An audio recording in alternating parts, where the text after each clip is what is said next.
اور طرف بات یہ ہے کہ جنت ایک بہت بڑا رقبہ ہے،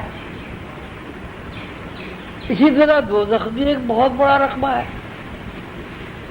دوزخ کے بارے میں جو علوم ہمیں منتقل ہوئے وہ یہ کہ وہاں آگ ہوگی، وہاں گرمی ہوگی، وہاں ایسی غذائیں کھانے کو دی جائیں گی جو کسی بھی طرح انسان کے لیے قابل قبول نہیں ہے۔ دوزخ میں ایسے فرشتے ہوں گے جن کے چہروں سے دہشت آدمی کے اندر منتقل ہو جائے گی، زمانیہ جنہیں فرشتوں کہتے ہیں۔ مختصر یہ کہ دوزخ کا اگر نقشہ کھینچا جائے تو یہی بات کہی جائے گی کہ دوزخ مکمل پریشانی، دہشت اور ناخوش رہنے کا علاقہ ہے۔ اس کے بعد جب ہم جنت کا تذکرہ کرتے ہیں، نہریں ہوں گی، پرندے ہوں گے، خوبصورت پرندے ہوں گے، شہد کی نہریں ہوں گی، دودھ کی نہریں ہوں گی، لان ہوں گے، باغات ہوں گے، محلات ہوں گے، وغیرہ وغیرہ۔ جتنا بھی جنت کا تذکرہ ہے اس میں ایک ہی بات ہے کہ وہاں آدمی کو سکون میسر ہوگا، وہاں آدمی راحت اور چین سے رہے گا، وہاں آدمی کو کسی قسم کی بھی کوئی تکلیف نہیں ہوگی۔ جب وہاں کسی قسم کی کوئی تکلیف نہیں ہوگی تو ٹائم اسپیس بھی نظر انداز ہو جائے گا۔ آپ نے سنا ہے، پڑھا ہے کہ جنت کی صورت یہ ہوگی کہ آپ کا دل چاہا کہ میں سیب کھاؤں، اس سے کوئی بحث نہیں کہ سیب کا باغ جنت میں کس جگہ لگا ہوا ہے، درخت کے اوپر سیب کتنا اونچا لگا ہوا ہے۔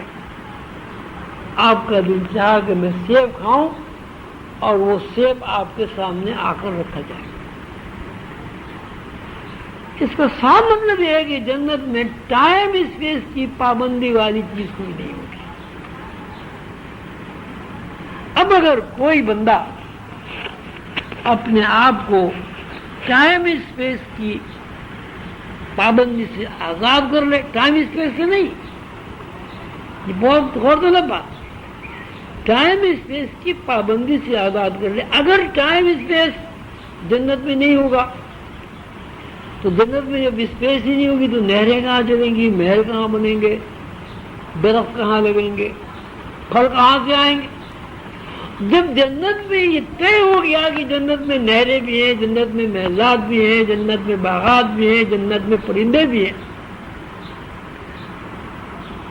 تو ظاہر ہے کہ جب جنت میں اسپیس ہے تو وہاں ٹائم بھی ہے۔ بات یہ ہے کہ وہاں ٹائم کی رفتار اتنی زیادہ ہے کہ اس کو ہم کسی طرح گرفت میں نہیں لا سکتے۔ اس کو ہم یہ کہتے ہیں ٹائم اسپیس کی پابندی سے آزاد ہونا۔ ٹائم اسپیس سے آزاد ہونا نہیں، ٹائم اسپیس کی پابندی سے آزاد ہونا۔ یہ تمام صورتیں کہ انسان جنت میں ٹائم اسپیس سے آزاد ہو جاتا ہے، دوزخ میں ٹائم اسپیس میں بند ہو جاتا ہے، خوشی انسان کو ٹائم اسپیس سے آزاد کر دیتی ہے، غم اور پریشانی انسان کے اوپر ٹائم اسپیس کو مسلط کر دیتے ہیں۔ یہ باتیں سمجھانے کے لیے اللہ تعالیٰ نے ایک سلسلہ قائم کیا جس کو انبیاء کا سلسلہ کہا جاتا ہے۔ انبیاء آتے رہے، قانون قدرت کے سامنے ظاہر ہر آدمی بے بس ہے، جس طرح انبیاء پیدا ہوتے رہے اسی طرح انبیاء اس دنیا سے جاتے بھی رہے۔ پیغمبر کے آنے میں کبھی 1500 سال لگے، کبھی 2000 سال لگے، کبھی 2500 سال لگے، تو 2000 یا 1500 یا 1800 سال کا کے گیپ کو پورا کرنے کے لیے اللہ تعالیٰ نے پیغمبروں کے مشن کو عام کرنے کے لیے، پیغمبروں کی تعلیمات کا پرچار کرنے کے لیے بندوں میں سے بندے منتخب کیے۔ ان منتخب بندوں میں جو انبیاء کے ذہن کے مطابق زندگی گزارتے ہیں،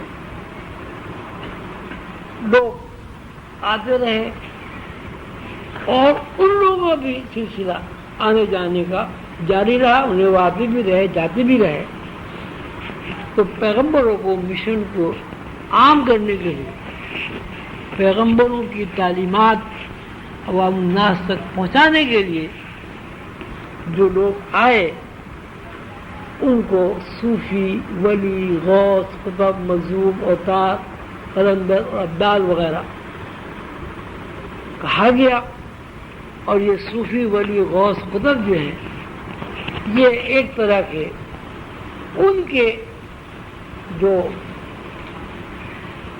ان کی جو فضیلت ہے ایک دوسرے کے اوپر، اس طرح پیغمبروں کو ایک دوسرے پر فضیلت ہے۔ تلک الرسل فضلنا بعضکم علی بعض، رسولوں کو رسولوں کے اوپر فضیلت ہے۔ اب جیسے حضرت موسیٰ علیہ السلام ہے، حضرت آدم علیہ السلام ہے، حضرت عیسیٰ علیہ السلام ہے، بے شمار پیغمبر ہیں۔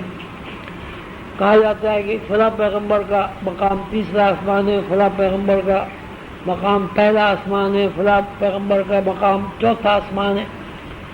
یہ چوتھا آسمان، تیسرا آسمان، پہلا آسمان، دوسرا آسمان، یا سیدنا حضور صلی اللہ علیہ وسلم کا جو مقام کا تذکرہ آتا ہے وہاں آسمان، عرش، کرسی، بیت المعمور سب کسی کا تذکرہ نہیں ہوتا، وہ معراج کا مقام ہے۔ تو یہ فضیلت ہے ایک دوسرے کی۔ اسی صورت سے پیغمبروں کی تعلیمات کو عام کرنے کے لیے جو لوگ اللہ تعالیٰ کی طرف سے منتخب ہوتے ہیں ان کو بھی مختلف ناموں سے یاد کیا جاتا ہے۔ اس طرز فکر کا نام، یا اس قافلے کا نام، یا اس صف میں جتنے لوگ بھی کھڑے ہوئے ہیں ان کا مجموعی نام صوفی ہے۔ اب صوفی کی بہت ساری تشریحات کتابوں میں، سواس سے یہ اور غوث سے یہ، مختصر یہ ہے کہ یہ ان لوگوں کی جماعت ہے جن لوگوں کو انبیاء کا طرز فکر منتقل ہوتا ہے۔